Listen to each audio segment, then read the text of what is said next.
Hello students, today we are going to see another practical, that is hysteresis curve.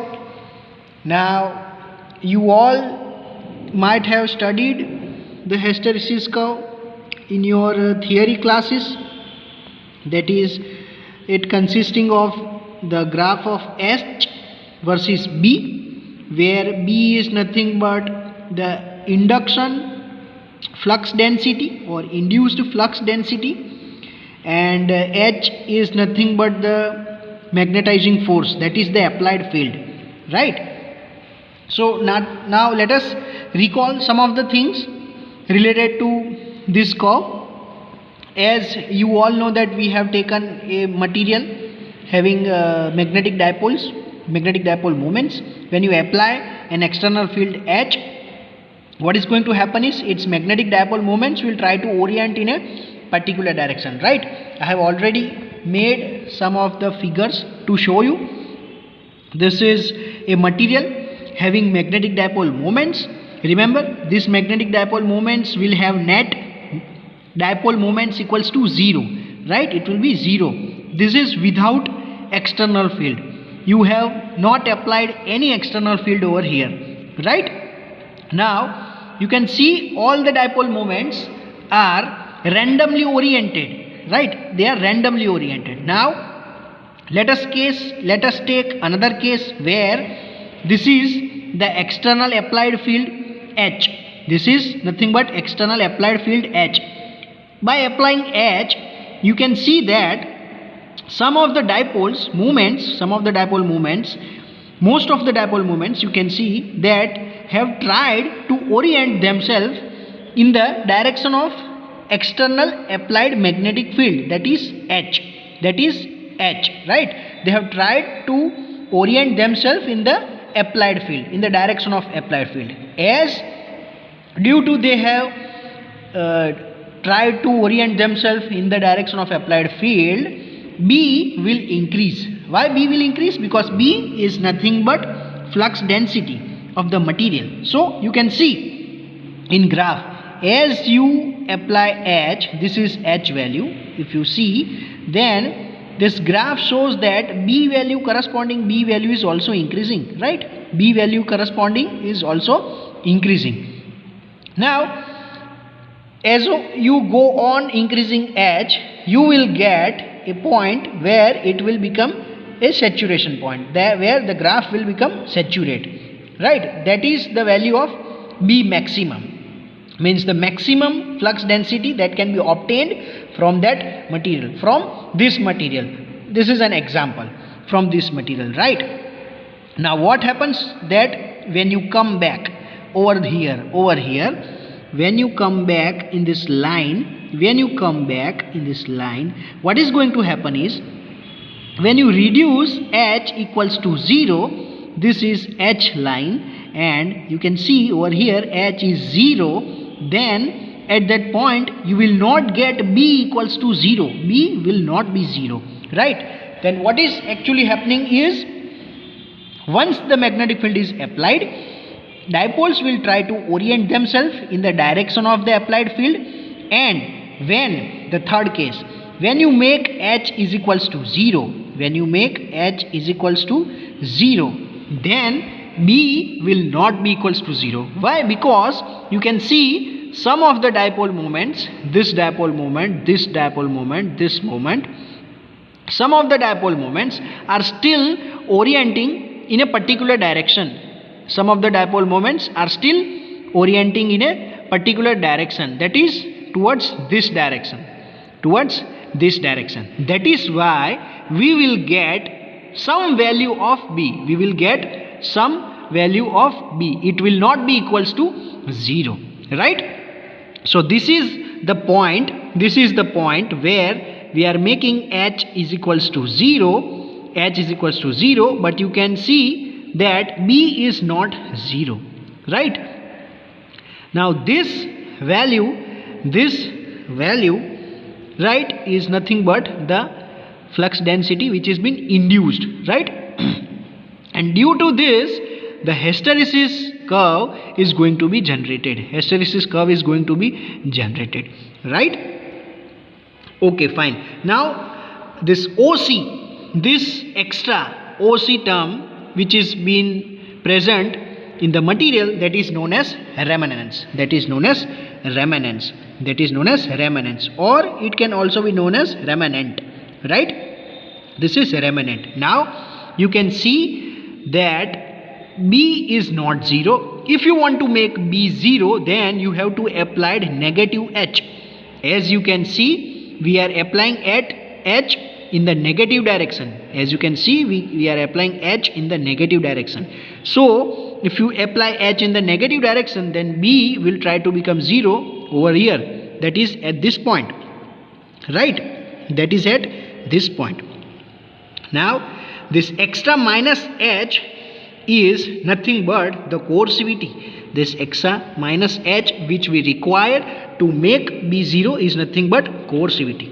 Okay, so today we are going to study this. This is what I have discussed, the positive half. You can also will have the same explanation for the negative half.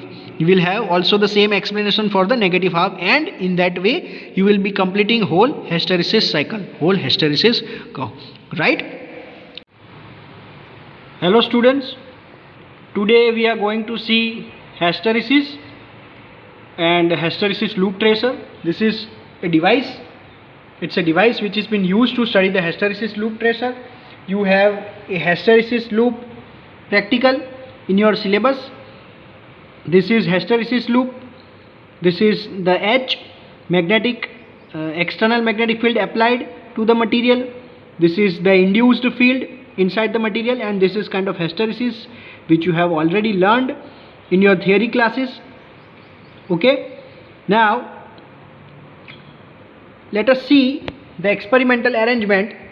This is the setup for magnetic field. This is the external magnetic field which we can vary. This is the solenoid field, that is the external magnetic field going towards this arrangement. This arrangement is nothing but the arrangement to place the specimen to see its hysteresis curve, right? And we have a detector which is going to detect, it's over here, going to over here, detect the amount of field generated, and this XY signal is going into the CRO of X channel and Y channel. Okay, remember the CRO is in XY mode. Okay, now this is the material. This is the material for which we have to see the hysteresis. This is giving hysteresis curve. Now let me place the material inside this solenoid coil. This is solenoid coil. This is how you can place the material. This is how you can place the material. You will be having a gap over here. Inside that you just need to place it. Okay, like this. Okay, you can see it, and you have to insert it inside the coil. Now let us make this is 0. The moment I am switching on, okay, so let us make this is switch on. You can see nothing is there because no magnetic field has been applied. The moment we will apply magnetic field, you will able to see some curve, but this is not hysteresis. Remember, this is not hysteresis, and we have to increase the magnetic field, increase the Gauss. I am again increasing. You can see the change in the shape of the hysteresis curve. It is changing, but it is not hysteresis curve. This is not a hysteresis curve. This is just a response of applied field and the induced field. Now moment I will increase little bit more. Yes, this is, we can say that this is a complete hysteresis curve. This is nothing but a complete hysteresis curve. Okay, we can increase up to number of times to the applied field. The increase in the field will definitely going to reflect to the hysteresis curve. Okay, now for all these magnetic fields for whom the hysteresis curve is been shown, let me increase further. you can see the hysteresis curve is going on increasing and increasing its size.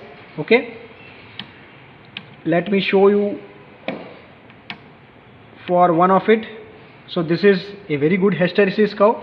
Okay, now in this practical, physically what you have to do is, we are interested in finding out this loop width. We are interested in finding out this loop width because we know that from this minus h to 0, from minus hc to 0, this is minus hc to 0, this is nothing but coercive force or coercivity of the material, and from this point to this point we know that it is remanent. Okay, this is remanent. Okay, so we are interested in finding the value of minus hc and this value of induced field. Here they have used r, mr instead of b. You can also use m.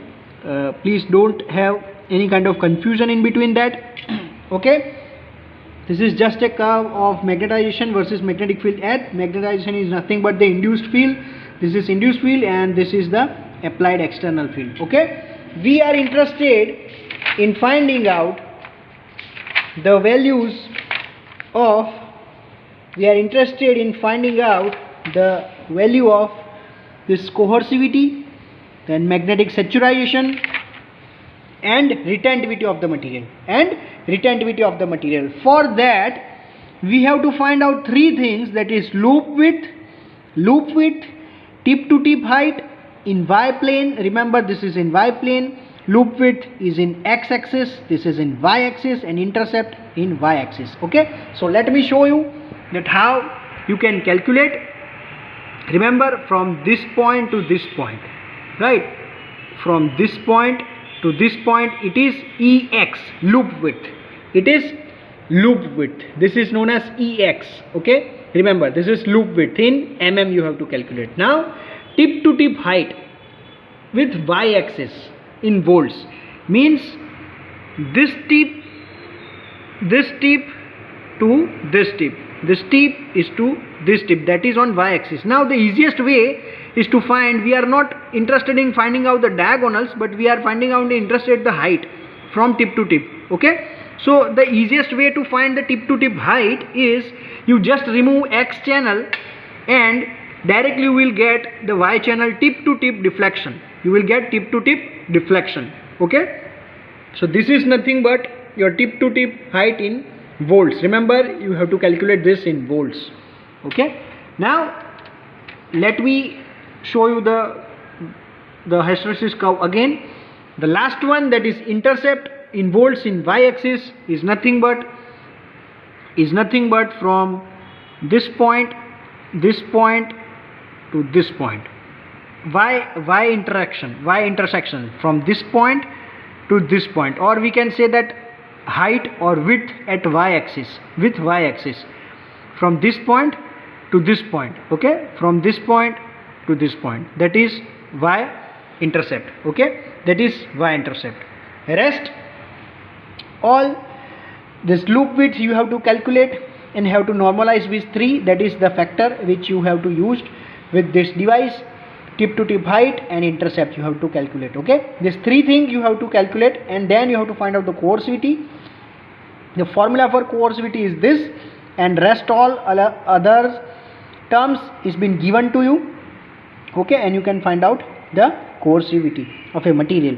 Then you have to find out magnetic saturation. In that you have to use EY, that is tip to tip height.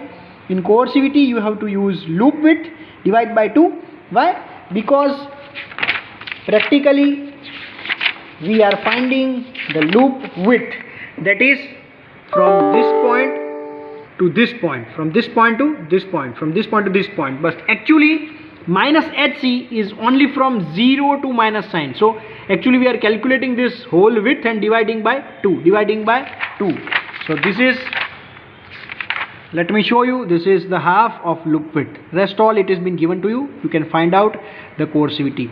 Similarly, magnetic saturation, magnetization, in that you have to use EY 1/2 tip to tip height, that is this one, tip to tip height. Okay, So you can substitute all those things in this equation.